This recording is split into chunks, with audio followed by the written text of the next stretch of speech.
302 का मुकदमा था, चूँकि ये सामाजिक तौर पर चर्चित केस था। बेटी ही अपने पिता और परिवार के लोगों को फँसाया था।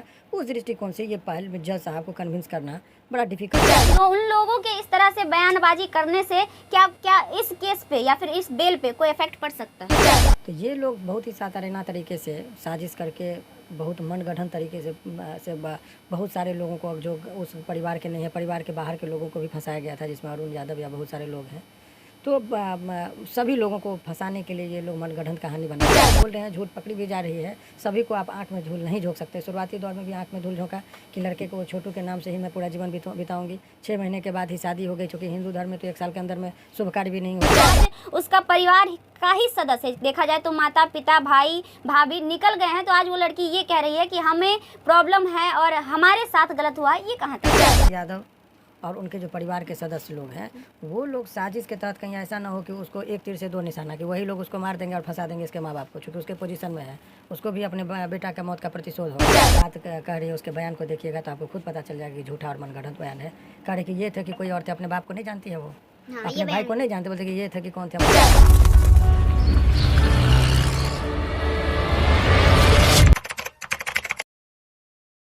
एक बार फिर से आरती छोटू हत्याकांड चर्चे में है। चर्चे में क्यों है वो बखूबी आप जानते होंगे कि आरती के परिवार वालों को, यानी कि आरती के पिताजी, भाभी, भैया, यानी कि जितने भी आरोपी थे छोटू हत्याकांड के, सभी को बेल मिल चुका है और सभी आज सलाखों से बाहर है। इसको लेकर काफी चर्चाएं चल रही है कि आखिर बेल कैसे मिल गई इतने कम समय में। इसी विषय पे बात धीरे धीरे और बढ़ती ही जा रही है और लोग लगातार अपनी प्रतिक्रिया देना फिर से शुरू कर दिए हैं। इसी बीच हम बातचीत करने के लिए मौजूद हैं पटना हाईकोर्ट के अधिवक्ता शिवनंदन भारती जी के पास। आइए जानेंगे सारी बातों को और समझेंगे कि आखिर ये बेल मिलना कैसे मुमकिन हो पाया इतने कम समय में, और साथ ही आगे की क्या कुछ प्रक्रिया है। सबसे पहले सर बहुत बहुत स्वागत करेंगे। जी बहुत बहुत शुक्रिया आपका भी। सर हमारा पहला सवाल होगा कि बहुत सारे लोगों के दिमाग में ये चल रहा है कि आखिर इतने कम समय में, जबकि देखा जाए तो ये मर्डर केस है, 302 का केस है, इतने कम समय में बेल कैसे मुमकिन हो पाया? नहीं देखिए, ऐसी कोई बात नहीं कि 302 के केस में बेल पहली बार मिला हो। पर डे हाई कोर्ट इतने कम समय में नहीं कम, इसमें ज़्यादा समय लगा है एज कम्पेयर टू अदर्स। मेरा अपना मानना है, और लोग क्या सोच रहे हैं उसमें कोई ये बात नहीं है। और ऐसी भी बात नहीं कि 302 में बेल नहीं था। हाई कोर्ट में आप देखेंगे अब 300-400 लोगों को तो पर डे, हमको लगता है कि एवरेज रहता है कि लोगों को मर्डर केस में बेल मिलता है। तो ये कि केवल मुझे ही बेल मिला है इस केस में। हाँ, 302 का मुकदमा था, चूँकि ये सामाजिक तौर पर चर्चित केस था। बेटी ही अपने पिता और परिवार के लोगों को फंसाया था। उस दृष्टिकोण से ये पहल में जज साहब को कन्विंस करना बड़ा डिफ़िकल्ट था। उनका क्वेरी था कि बेटी ही कैसे अपने बाप पर आरोप लगाएगी। तो ये चीज़ दिखाना, कोर्ट में कन्विंस करना, उस पॉइंट पर उनको सारे तथ्यों से अवगत कराना कि ये क्या कारण था कि जिस वजह से ये झूठी बातें बताई गई, क्यों, किस हालात में उसकी मौत हुई, तो वो तमाम तरह का। तो उस दौर में माननीय न्यायालय का जो था, उन्होंने बहुत ही शानदार तरीके से बैलेंसिंग वे में उन्होंने कहा कि 3 महीना चार्ज फ्रेम करा के 3 महीना में यदि बेल ट्रायल कंप्लीट नहीं होता है तो आप लोग बेल इन लोगों को छोड़ दिया जाएगा। तो चार्ज फ्रेम हो गया, और चार्ज फ्रेम के बाद जो है 3 महीने के बाद इन लोगों को छोड़ा गया। और ये स्ट्रेटजिकली अपनी वकालत की, हर आदमी की अपनी स्ट्रेटजी होती है। तो उसमें जो मुझे जो अप्रोप्रिएट लगा इस केस के रणनीति को, और भी बहुत सारे टीम वर्क था, और भी अभियुक्त का कुछ और भी एडवोकेट थे जो नामी गामी एडवोकेट थे, तो उसमें बहुत सारे अभियुक्त थे। तो अल्टीमेटली यही हुआ कि वो सभी लोग अब सलाखों के बाहर हैं। अच्छा, ये नॉर्मल बेल था सर या कंडीशनल बेल है अभी? नहीं कोई कंडीशन नहीं है इसमें। ये जो नॉर्मल बेल होता है वही बेल है कि अब इन लोगों को जो है अब ट्रायल में अपना जो खुलेगा, जो होगा वहाँ पर देखेंगे। फिलहाल अभी जो है सो इतना चीज़ आप समझ लीजिए कि बेल इन लोगों को मिल गया है। और जो प्रथम दृष्टया मामला हम लोगों को कोर्ट में बहस करना था, वो रिकॉर्ड का पार्ट है। माननीय हाई कोर्ट के निर्देश पर ही जो है सो इन लोगों को छोड़ा गया है, यही है। एक तरफ लोग अब भूलने लगे थे इस केस को, लेकिन जैसे ही बेल मिला फिर से ये केस चर्चे में आ गया है। चर्चे में आने के बाद फिर से आरती के ससुराल पक्ष यानी कि छोटू के परिवार वालों की तरफ से तरह तरह के बयानबाजी शुरू हो गए हैं। एक तरफ उन लोगों का कहना है कि हम लोगों के साथ गलत हुआ है, हम लोग अदालत पे विश्वास किए थे, लेकिन उन लोगों को बेल नहीं मिलना चाहिए था। सवाल यहाँ पे ये उठता है कि उन लोगों के इस तरह से बयानबाजी करने से क्या इस केस पे या फिर इस बेल पे कोई इफेक्ट पड़ सकता है? देखिए बयान, देखिए जो हर केस का दो पक्ष होता है, तो शत्रु आपका हमेशा अपनी वो चाल चलेगा। तो ये लोग बहुत ही सातारेना तरीके से साजिश करके, बहुत मनगढ़ंत तरीके से बहुत सारे लोगों को, जो उस परिवार के नहीं है, परिवार के बाहर के लोगों को भी फंसाया गया था, जिसमें अरुण यादव या बहुत सारे लोग हैं।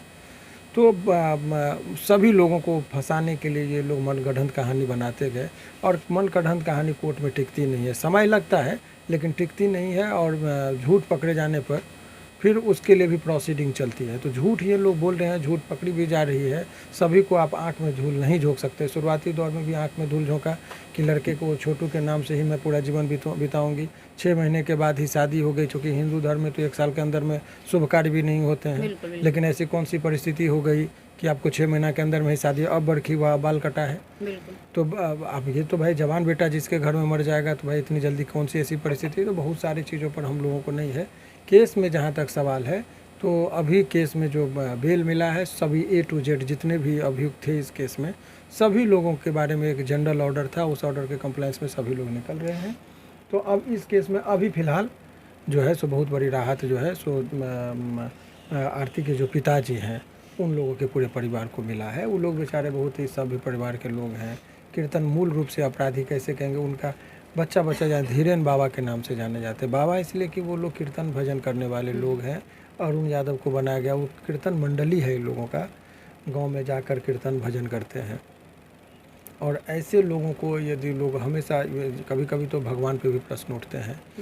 तो भाई जब धर्म का और कर्म कहते हैं अच्छा कीजिएगा तो अच्छा फल, तो उन लोगों को ये चीज़ जानकर मैंने बहुत ही सरप्राइज है कि हमेशा राम के भजन में, गुणगान में लगे थे, और इनके ही घर में इतना सातिर एक पैदा ले लिया था। इस चीज़ का इन लोगों को भी एहसास नहीं था। अच्छा, जो लड़की कल तक जो छोटू के हत्या के 6 महीने के अंदर शादी रचा लेती है, और शादी रचाने के बाद सोशल मीडिया पे लगातार वीडियोस वगैरह क्रिएट करना और खुशी से अपना जीवन व्यतीत कर रही थी, आज उसका परिवार का ही सदस्य, देखा जाए तो माता पिता भाई भाभी निकल गए हैं, तो आज वो लड़की ये कह रही है कि हमें प्रॉब्लम है और हमारे साथ गलत हुआ। ये कहाँ तक सही लगा? ये एक स्ट्रेटजी है, वो चाह रही है कि इस तरह से पहले हम देखिए, वहाँ पर बहुत सारी बातें हैं।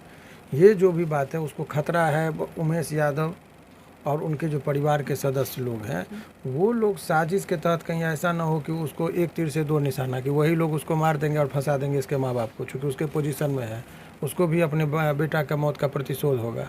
तो वो समझ नहीं रही है। ये सब जो भी बयानबाजी है सब साजिश है, कि किसी भी तरीके से बौखलाहट में आदमी क्या से क्या कर जाता है।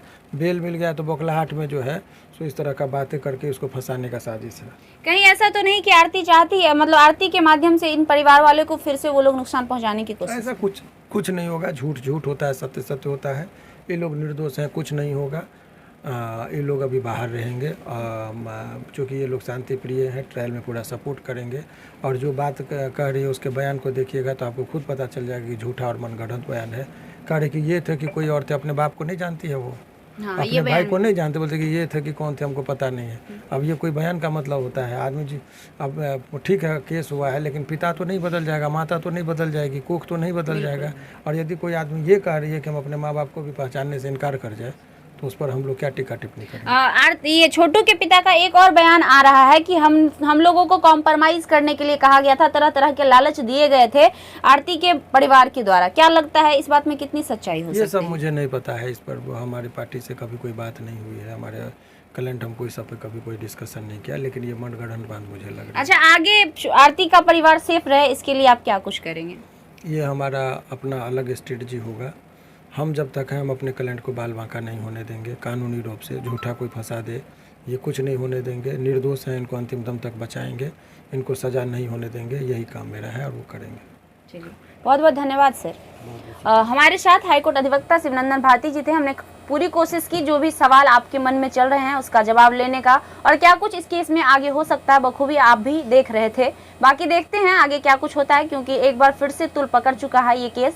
फिलहाल तरह तरह के बयान दे रहे हैं आरती का परिवार और छोटू परिवार के साथ साथ बहुत ऐसे लोग हैं सोशल मीडिया पर जो खुलकर फिर से उस मुद्दे को तुल देने का काम कर रहे हैं। रही बात शिवनंदन भारती जी का, तो कहीं ना कहीं इनकी हिस्सेदारी जवाबदेही थी, क्योंकि ये वकील थे आरती के परिवार पक्ष का, तो ये बातों को क्लियर करते हुए नजर आ रहे हैं। बाकी लोग अपनी प्रतिक्रिया लगातार दे रहे हैं जिससे इस केस में क्या मोड़ आता है वो भी हम आपको दिखाने का कोशिश करेंगे। बहरहाल इतना ही, मिलते हैं अगली बार फिर से।